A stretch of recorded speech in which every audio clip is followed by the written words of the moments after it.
नमस्कार स्टूडेंट्स, अपना ancient history चल रहा है। इससे पहले मैंने आपको दक्षिण भारत के जितने राजवंश हैं वो पढ़ाए। राजपूत वंश, पाल वंश और आपका गुर्जर प्रतिहार, इन तीनों वंश का जो त्रिपक्षीय संघर्ष होता है, जिसमें राजपूत भी शामिल थे दक्षिण की ओर से, उत्तर पश्चिम की ओर से गुर्जर प्रतिहार और पूर्व की ओर से पाल वंश था। इन्होंने तीनों ने जो कन्नौज के ऊपर जो अपना आधिपत्य स्थापित करने के लिए तीनों के बीच में संघर्ष चला, ठीक है जी। इनके जो गुर्जर प्रतिहार वंश है ये हमने डिटेल में पढ़ना है, क्योंकि इसके बारे में भी क्वेश्चन आ चुके हैं कि भाई इसकी लोकेशन कहाँ थी, इसका संस्थापक कौन था, इनमें क्या क्या मेन काम हुए। मेन इनका यही होता है कि ये जो कन्नौज को अपने आधिपत्य में कर लेते हैं। आइए देखते हैं, शुरू करते हैं गुर्जर प्रतिहार। सबसे पहले यहाँ देखिए गुर्जर प्रतिहार। कहते प्रतिहार अग्निकुल के राजपूतों में सर्वाधिक प्रसिद्ध वंश था। जो ये आप राजपूत वंश पढ़ते हो जो अग्निकुल से पैदा हुए, कहा जाता है ऐसा कि उसमें से ये सर्वाधिक क्या थे, महत्वपूर्ण थे। ये क्या राजपूत ही थे, ये क्या थे, राजपूत ही थे। कहते प्रतिहार अग्निकुल के राजपूतों में सर्वाधिक प्रसिद्ध वंश था। ठीक है जी, मान लिया। आगे क्या कहता है,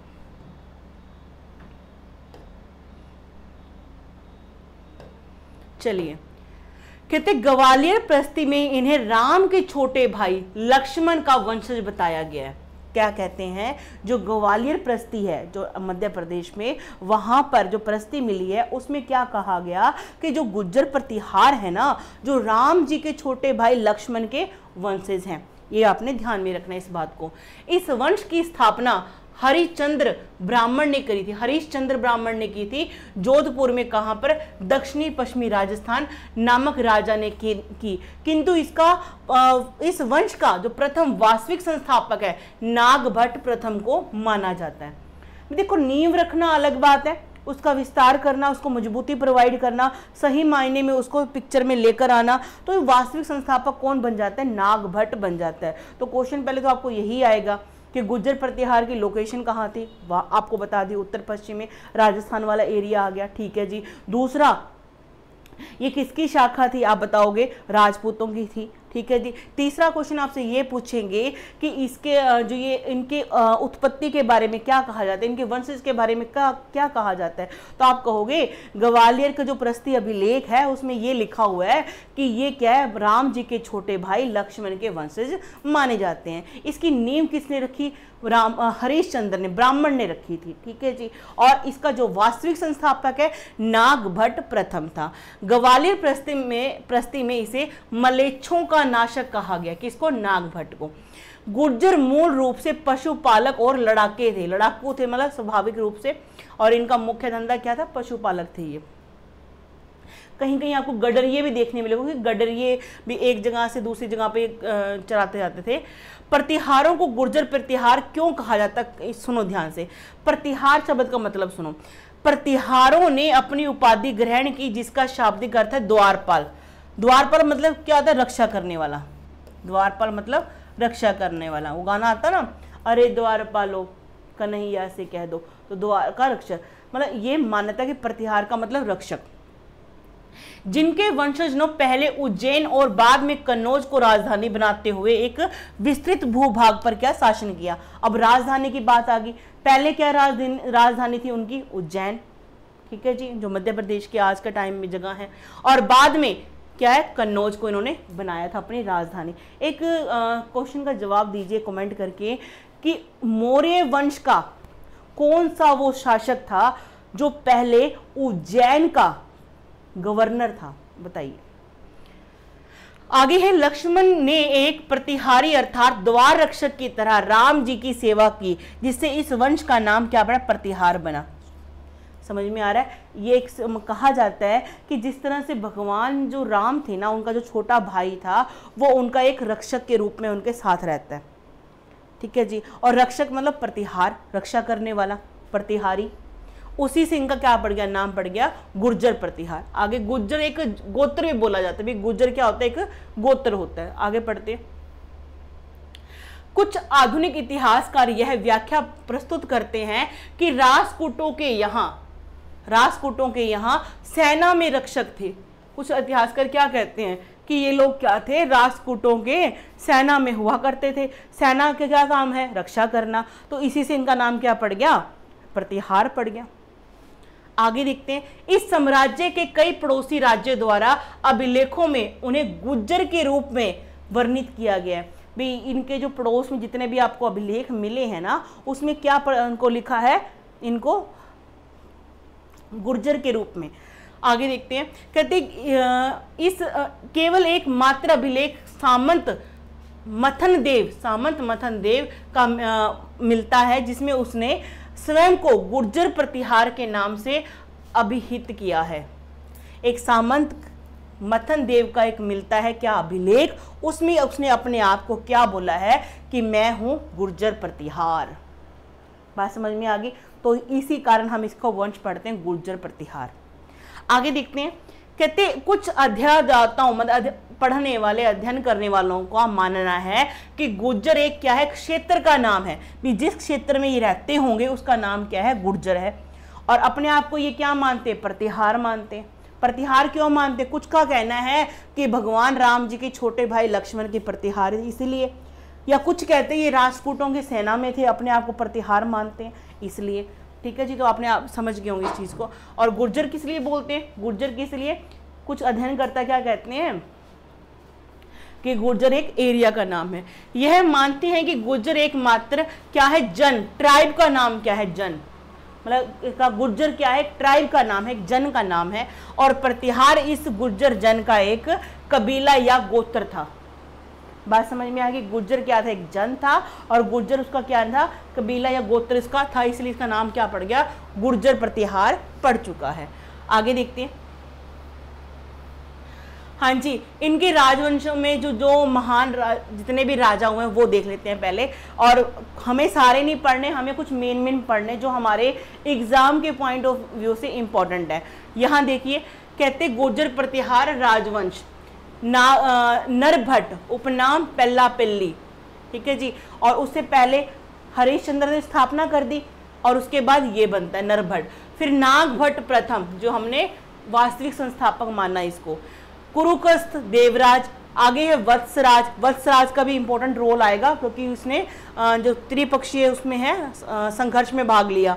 नागभट्ट द्वितीय, रामभद्र, महिरभोज या भोज प्रथम, ये भी नाम इंपॉर्टेंट है हमारे लिए।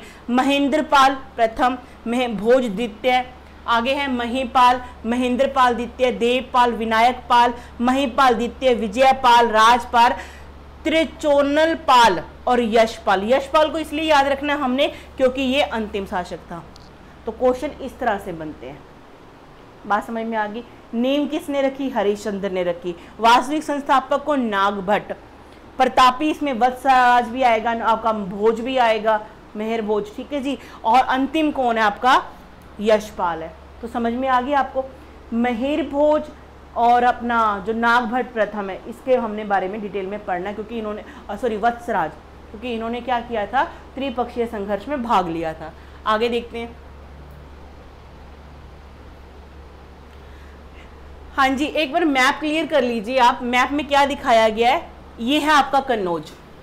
हर्षवर्धन की मतलब कि टाइम पीरियड के बाद इसकी स्थिति कमजोर हो जाती है, तो इसके ऊपर जो ये तीन सम्राट हैं, मतलब तीन वंश, इधर से गुर्जर प्रतिहार और इधर से आपका पालस, ये वंश में मैं आपको अगली वीडियो में कराऊंगी। और नीचे से आपके राष्ट्रकूट, ये क्या है, इसको हथियाने के लिए निरंतर इनके अंदर क्या चलता है, संघर्ष चलता है। कभी कभी थोड़ा सा ये जीत लेते हैं, कभी थोड़ा सा ये जीत ले हैं, कभी इन्होंने क्या है ज़्यादा जीत लिया, और अंत में जीत भी इनकी होती है गुर्जर प्रतिहारों की। ठीक है जी, इस चीज़ को आपने याद रखना है, बहुत इंपॉर्टेंट है हमारे लिए ये। आगे बढ़ते हैं। हाँ जी, तो आप ये देखो, जीतने के बाद गुर्जर प्रतिहारों का जो साम्राज्य है वो कहाँ से कहाँ फैल गया। ये है जीतने के बाद की स्थिति, मतलब कि इनका साम्राज्य विस्तार कहाँ से कहाँ तक चला जाता है, ये आप देख पा रहे हैं यहाँ पर। आगे बढ़ते हैं। तो आपको एक बात तो क्लियर होगी कि गुर्जर प्रतिहार जब थे ना, इनके जो पड़ोसी कौन थे, राजपूत थे, और कौन थे पूर्व में आपके, कौन, पाला डायनेस्टी। मेहर भोज प्रथम के बारे में पढ़ना जरूरी है। देखो पहले पढ़ा हरिश्चंद्र ब्राह्मण ने मतलब स्थापना कर दी। नागभट्ट प्रथम इसका वास्तविक माना जाता है, ठीक है जी। उसके बाद हमने पढ़ना है मिहिर भोज को। प्रतिहार साम्राज्य का वास्तविक संस्थापक, मतलब आप फिर बोलोगे मैडम आप तो फिर कह रहे हो नागभट्ट, और लेकिन ये वास्तविक संस्थापक इस राजवंश का महानतम शासक भोज था। मतलब अगर आपको नागभट्ट ऑप्शन में मिला तो ठीक है, नहीं मिला तो फिर ये जरूर होगा, क्योंकि इसने अपने पराक्रम से क्या, इसने अपने सिक्के वगैरह इस तरह से साम्राज्य विस्तार ज्यादा किया इस चीज का। देखिए कहते गुर्जर प्रतिहार का सर्वप्रथम उल्लेख पुलकेशिन द्वितीय के अहोल अभिलेख से हुआ है। पुलकेशिन सेकंड कौन है, आप क्या बोलोगे? पुलकेशिन सेकंड वही है वातापी के चालुक्यों वाला, जिसने हर्षवर्धन को नर्मदा नदी के किनारे हराया था। और पुलकेशिन द्वितीय की हत्या किसने की थी? पल्लव शासक नरसिंह वर्मन ने, जिसने वातापी कोंड को अपनी उपाधि धारण किया था। बात समझ में आया? ये वही वाला है। अब चालुक्य वंश का एक शासक पुलकेशिन सेकंड, इसका एक क्या था, दरबारी था रवि कीर्ति, जिसने क्या एक होल अभिलेख लिखा पुलकेशिन सेकंड के नाम से। उसमें क्या गुर्जर प्रतिहारों का भी उल्लेख मिलता है हमें। उसने प्रतिहार साम्राज्य का पुनर्निर्माण किया तथा लगभग 838 ईस्वी में कन्नौज पे फिर से अधिकार कर लिया। किसने? मिहिर भोज ने। मतलब कि एक बार ये दब जाते हैं, दोबारा उत्थान में आते हैं, तो आपको क्या बोलना है? मिहिर भोज। यह लगभग 1 सदी तक प्रतिहार साम्राज्य की राजधानी रहा। कौन? कन्नौज। कौन रहा? कन्नौज। आगे है भोज विष्णु का भक्त था। किसका भक्त था भाई? विष्णु का भक्त था, तथा इसने आदि वराह प्रभास की उपाधि धारण की थी। आदि वराह, आप इसके सिक्के देखो, ये ना भगवान विष्णु को ना वराह के रूप में, जैसे आप कहते हैं ना सुअर, वराह होता है सुअर, उनके रूप वाली क्या है चित्रित मुद्राएं इन्होंने बनवाई थी। मंदिर भी इनके नाम से, और भगवान विष्णु को ये मानते हैं। अब एक क्वेश्चन का आंसर बताइए, जो पल्लव के शासक थे वो किस मत के मतलब कि उपासक थे, किसको मानते थे? ठीक है जी, तो इस चीजों को आपने ध्यान में रखना है। वो मानते थे शैव और विष्णु को। अलवर और आपके नयननार उस समय पे आपको देखने को मिलते हैं। आगे बढ़ते हैं।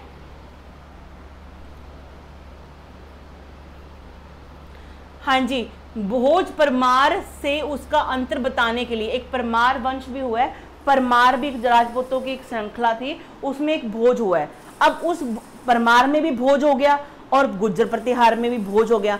अब उनको दोनों को डिफरेंशिएट करने के लिए, अलग अलग बताने के लिए कहते हैं भोज परमार से उसका अंतर बताने के लिए मिहिर भोज भी कहा जाता है। अब मिहिर भोज शब्द किसके लिए है?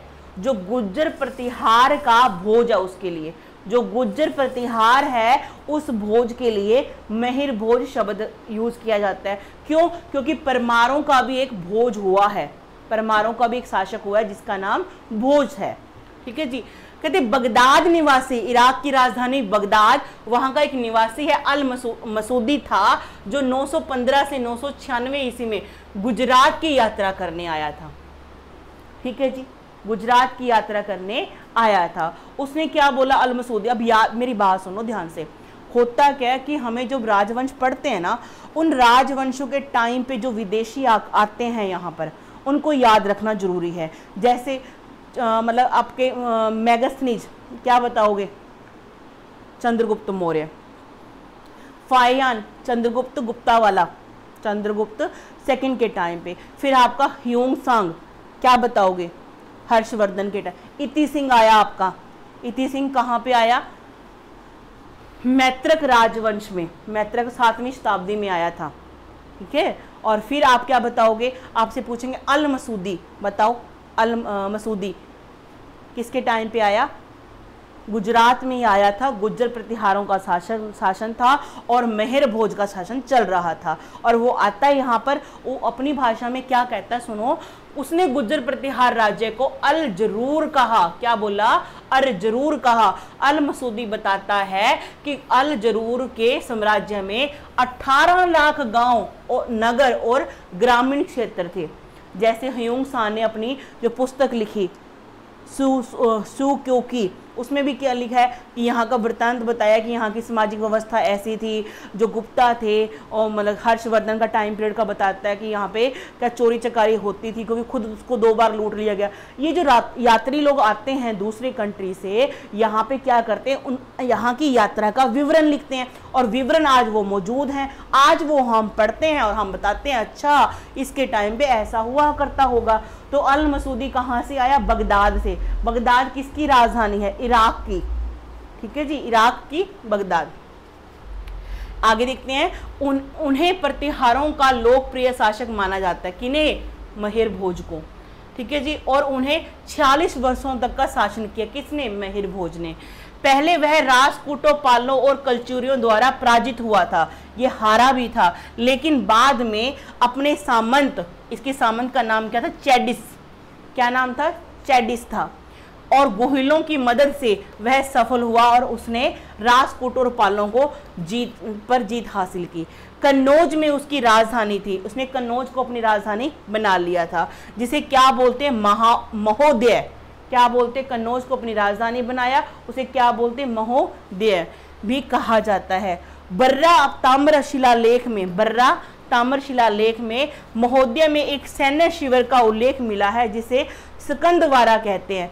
बरा एक क्या है? ताम्र अभिलेख है, ताम्र अभिलेख है, ठीक है। ताम्र अभिलेख में क्या मिलता है कि जो महोदय में एक, या महोदय क्या है? कन्नौज, कन्नौज, ठीक है जी। महोदय यानी कि इनकी राजधानी को क्या बोलते हैं? कन्नौज, महोदय बोलते हैं, ठीक है जी। यहाँ पे एक सैनिक शिविर था जिसका नाम क्या था? स्कंदवारा। ये बातें किसने बोली है? अल मसूदी ने बोली है। अल मसूदी कहाँ से आया? इराक के बगदाद से आया। उसने क्या बोला? गुज्जर प्रतिहारों के साथ उसको इलाके को अल जरूर बोला। उसने क्या कहा कि यहाँ पे 18 लाख गांव, नगर क्षेत्र और गांव क्षेत्र हुआ करते थे, ठीक है जी। और जो महिर भोज है, महिर भोज जो है गुज्जर प्रतिहारों का जो शासक है, वो जनता में क्या था? बहुत ज़्यादा प्रसिद्ध था। 46 वर्षों तक इसने शासन किया था। आपको ये बातें याद रखनी है। आप बोलोगे मैम इतने वंश राजे आपने बोले, सिर्फ आप महिर भोज को पढ़ा रहे हो? हाँ भाई, महिर भोज को ही पढ़ा रही हो, क्योंकि बहुत इंपॉर्टेंट है ये। संस्थापक को नींव किसने रखी? हरिश्चंद्र ब्राह्मण ने रखी।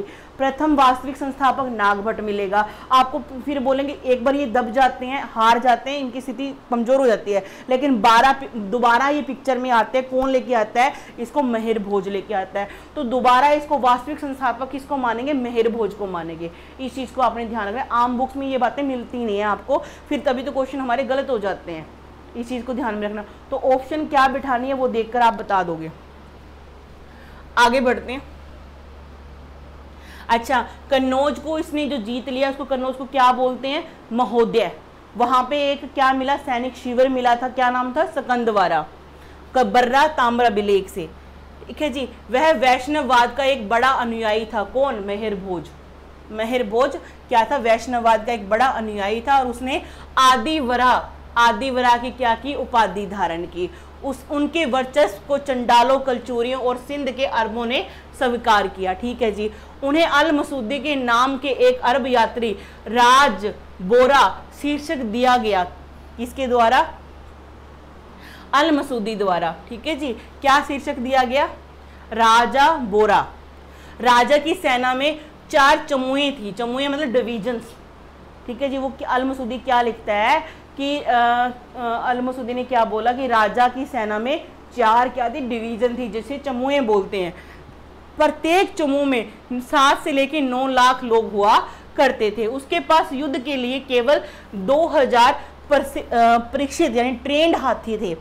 उसके अश्वारोही सेना देश में सर्वश्रेष्ठ थी। इसकी जो घोड़ा वाली सेना थी ना, वो देश में पूरे में सर्वश्रेष्ठ थी। संस्कृत का महान कवि और नाटककार राजशेखर भोज के पुत्र महिपाल का दरबार में रहता था। राजशेखर जो है किसका लेखक था? किस भाषा का कवि था? संस्कृत भाषा का। और वो किसके दरबार में था? जो महिर भोज है इसका पोता आएगा, पोता महिपाल, उसके दरबार में था।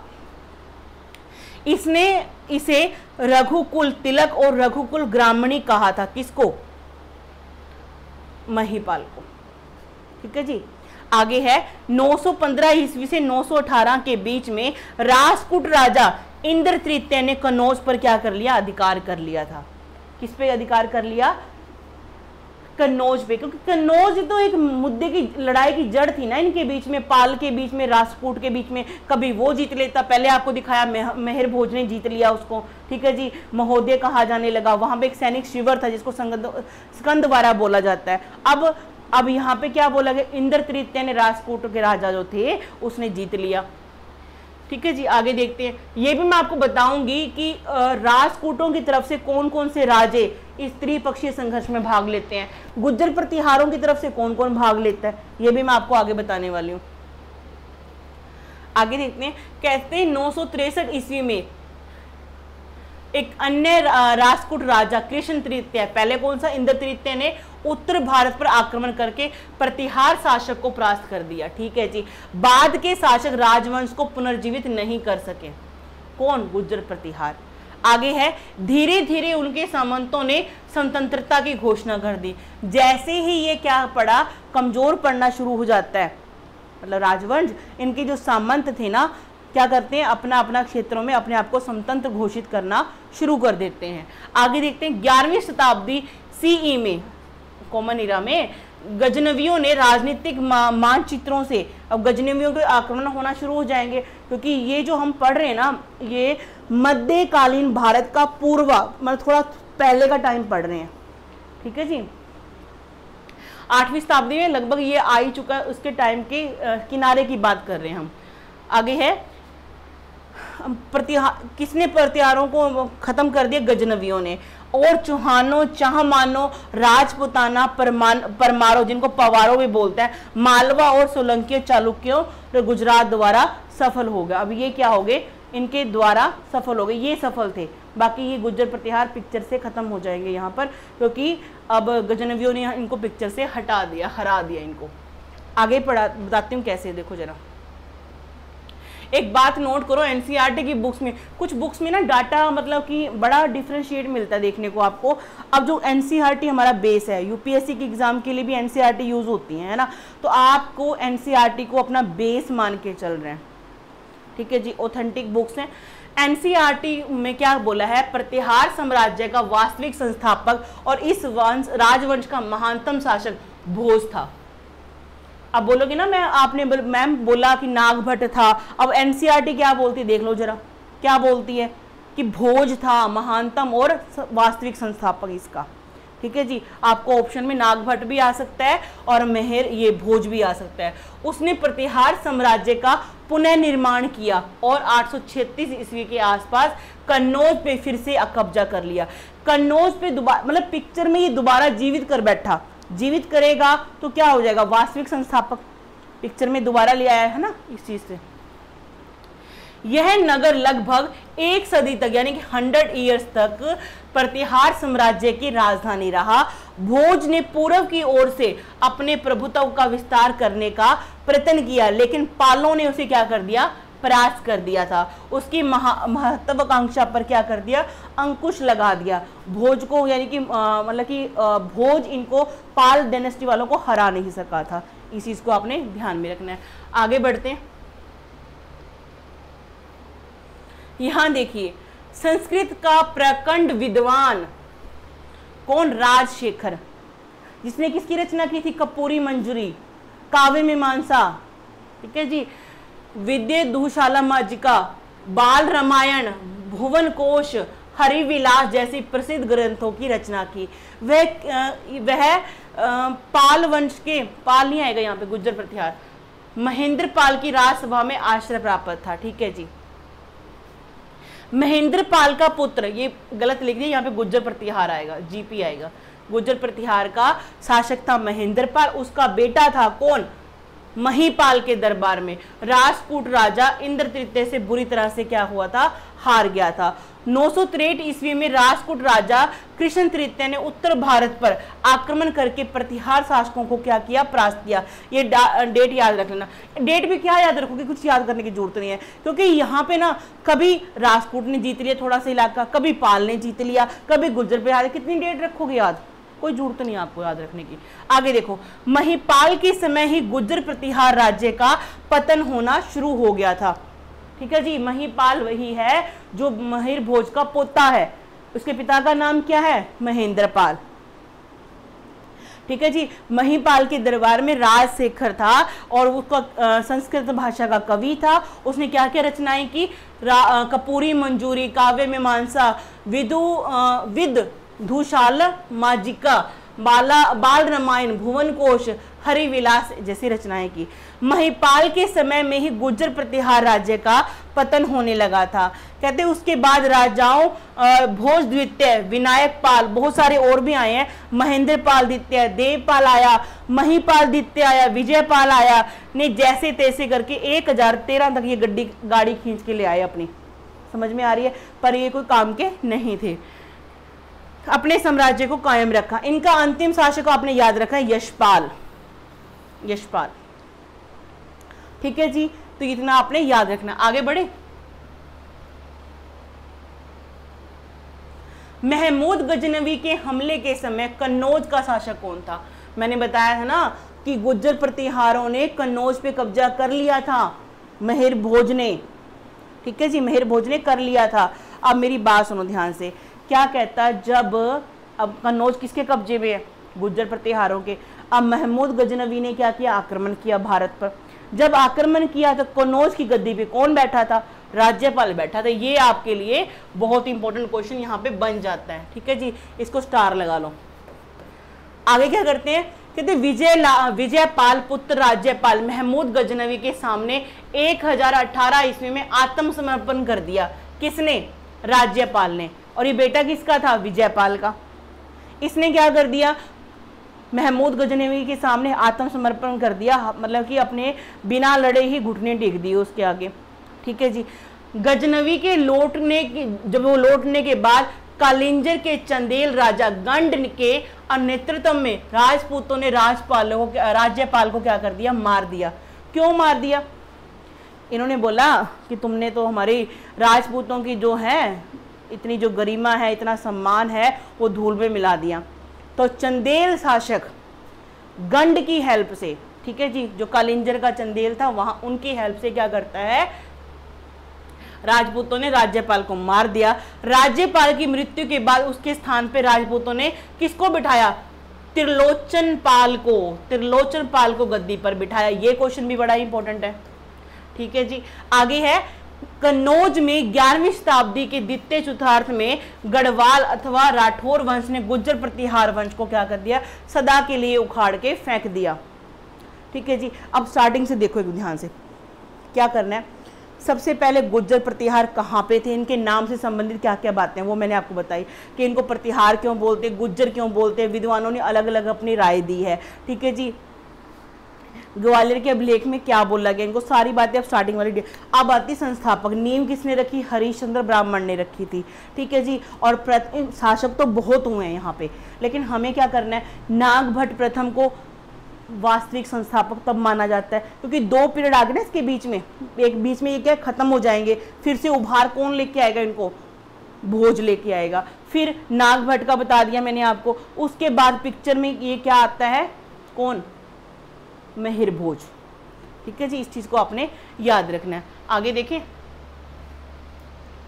और अल मसूदी किसके टाइम पे आया था और कहाँ का यात्री था? क्या बताओगे, कहाँ का था? बगदाद का, इराक का था। किसके दरबार में आया था? गुजरात में आया था, महिर भोज के। उसने क्या बोला? गुर्जर प्रतिहारों को अल जरूर बोला। तो इससे यहाँ पे इतने ही इंपॉर्टेंट क्वेश्चन बनते हैं। आपको ये बताना पड़ेगा कि जब महमूद गजनवी ने भारत पे आक्रमण किया तो कन्नौज की गद्दी पे कौन बैठा था? बताओ कौन बैठा था? राज्यपाल बैठा था।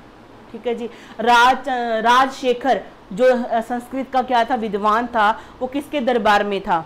महिर भोज के पोता कौन? महिपाल, उसके दरबार में था। कपूरी मंजरम, बाल रामायण, सारी रचनाएं मैंने आपको बता दी, ये लिखी इसने। तो इन बातों को आपने दिया। तो अंतिम शासक, अब अंतिम या मत भूलना, यशपाल। अंतिम मत भूलना, कौन सा? यशपाल को आपने याद रखना है। आज के लिए बस इतना ही, मिलते हैं नेक्स्ट क्लास में।